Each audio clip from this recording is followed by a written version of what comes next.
Hey, what is up YouTube? Kolst here, bringing you this edition of the tier list for the class balance for the new expansion that's just launched, which is Festival of Legends. So as normal, I'm going to start out talking a little bit about some of the things that have changed with this meta. We've had enough time for data to come in that there are some very interesting things that have impacted the game state in general, but also balance, such as certain cards appearing a lot more than they would have been in the past. And of course, I'll try to include some brief insights on how to play some of these classes. But with that, before we get into it, don't forget to hit the like button, subscribe, all these things. And a brief shout out to that I am doing a sponsored stream on Twitch this week. So if you're looking for another way to support the channel, you can play a game and it actually directly supports me as well. All that's on my Twitch page. There's a panel below the stream, and more information if you catch me live as well. Of course at twitch.tv/kolst. But with that, let's get into the video. So before we start talking about the classes specifically, I want to show a couple things about the data. The first most eye-popping thing is that there are cards that are appearing at rates we have never even imagined would be possible in Arena. This is Pack the House, possibly the strongest card, at least non-legendary in the new set, maybe just the strongest card period. This is in 90% of decks, and not only is it in 90% of decks, it's 2.3 copies per deck. You just go to a Google calculator here.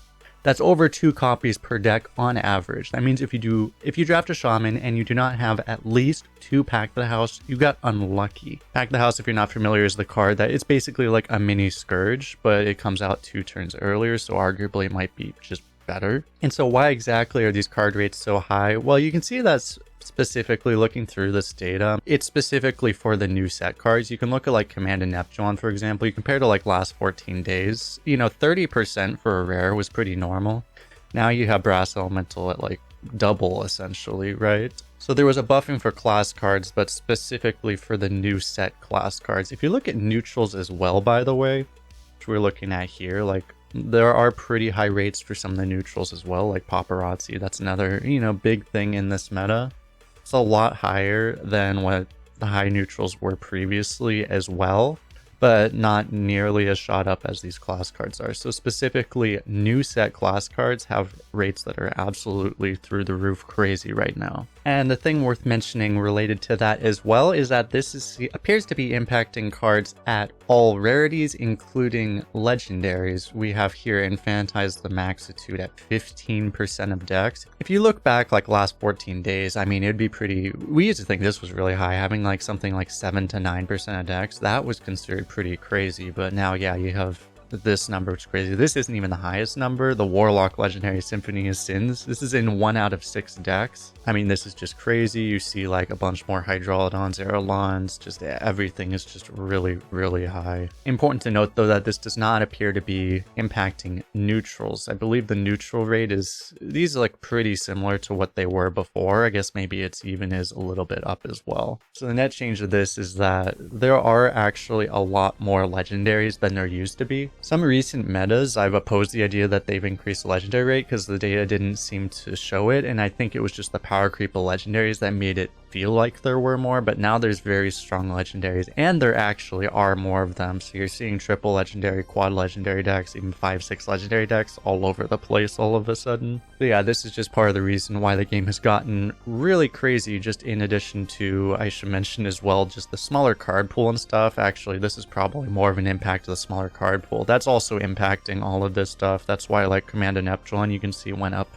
just by a few percent. That's just from the smaller card pool, I believe, but there's obviously been Blizzard intervention as well, causing some of these things to shoot up like crazy. So with that, anyway, let's actually start talking about the classes now. So we'll start right at the top here with the number 1 class, the clear number 1 class in this meta, and it is still, of course, Death Knight. Blizzard, of course, did an adjustment a week before this meta launched that turned off basically all of the nerfs that were existing for Death Knight, and that all of a sudden put Death Knight as the top class, and Death Knight is still the top class, and strategically, you still very much favor wanting to go double Unholy. It is still the best. However, I did have a very successful double Blood run. Regardless, no matter what you do with runes, you're still going to be one of the best classes as Death Knight. However, you probably want to ensure that you get a double rune just so that you have discovers available because they are so plentiful. But with that, let's move on to the second tier here, where we have the classes that are the closest competition to Death Knight, but just a little bit worse. And here we have Shaman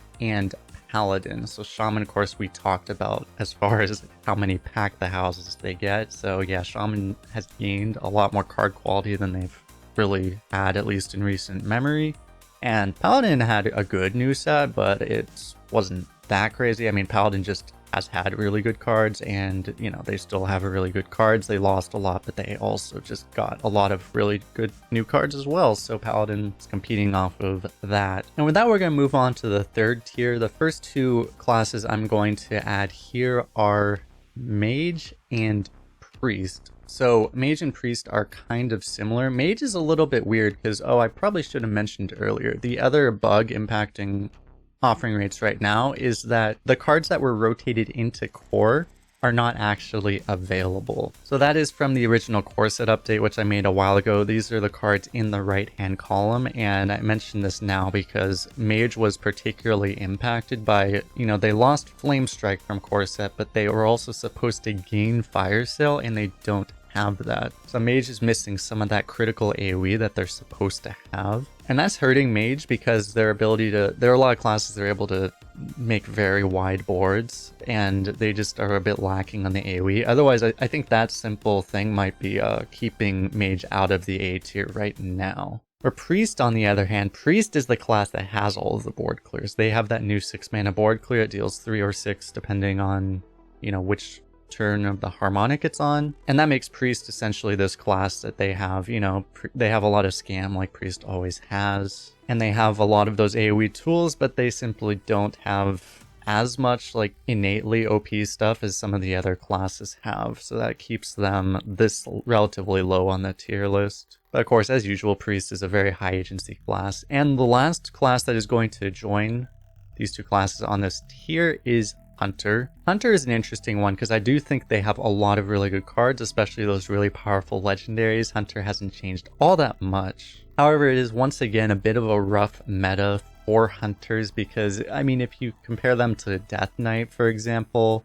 some Death Knights have a lot of healing, but the other Death Knights that don't have a lot of healing are probably double Unholy One Frost, and then they just have way better tempo than you.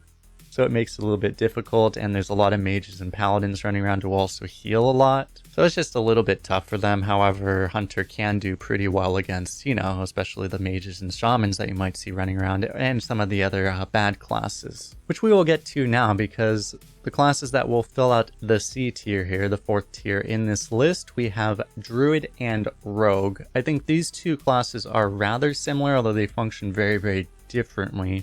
Druid has a lot of ways to fill the board, but they also have a whole lot of value. And Rogue as well, they have a lot of tempo tools, but they also have a whole lot of value. And these just so happen to be the two classes I played on the first day, and what I realized in the drafting and from my play experience was that you have to be really, really careful with these classes in particular to not overdraft value. On the Druid, which is on my YouTube right now as a separate video, I did try much harder to limit the amount of value I drafted, and that made it work relatively well. But on the Rogue, I went full memes and just went full value, and that meant much less well. In both of those decks, there were games where I was having trouble, and I actually did on several occasions overdraw because I simply couldn't get enough cards out of my hand because everything generated other cards. I simply could not reduce my hand size. So that is a note with these classes, and probably is the case with Mage as well, and maybe even Priest, that you have to be careful just not to draft so much value that you just can't hold all of it. And but with that, we move on to the lowest tier on this list, which we have the remaining three classes. That is Demon Hunter, Warlock, and Warrior. Out of these classes, I think Demon Hunter had the best new set. However, they're just struggling a lot from the last year of sets that just did not have a lot of good arena cards, too much synergy-based stuff. Warlock as well, just suffering from the fact that, you know, Warlock has a lot of cards that, from a typical arena perspective, should be good, but they're just a little bit outdated. They just get outclassed, essentially, by things that a lot of the better classes are doing. The new Fatigue package is potentially cool, but you're just, even with the boosted race, you're not always going to get it, and it's debatable if it can even compete with some of the things that the other classes can do right now. And unfortunately, Warlock's also suffering from the core set bug. They were supposed to get a really good incoming core set, and that just hasn't happened yet. And the last class is Warrior. Poor Warrior. Warrior just had a pretty bad new set, and, you know, they weren't doing that great to begin with. And again, as well, other classes just have things that are just stronger than them. So it's a tough time to be Warrior. And that's it for the tier list. And before we head off, I just want to compare this to the previous tier list that we had built from a week ago when they did the adjustments that made Death Knight overpowered again. And let me actually put these side by side, I guess, because I think it is interesting to note just how little changed. Obviously, this is a standard rotation. It was still a standard rotation, so you wouldn't expect that much change, but there was a whole year's worth of sets removed. So I think that's very interesting. Really, I mean, the only changes we had here, the biggest change by far was that Shaman shot way up due to, you know, pack the house, basically. It's insane the level of impact that really just one card can have. But as well, I guess a few classes fell. Mage and Druid and Warrior as well, I think, lost some good cards in the rotation. So those classes slid down a bit, but again, by far the biggest change for the meta was that Shaman is one of the new top classes.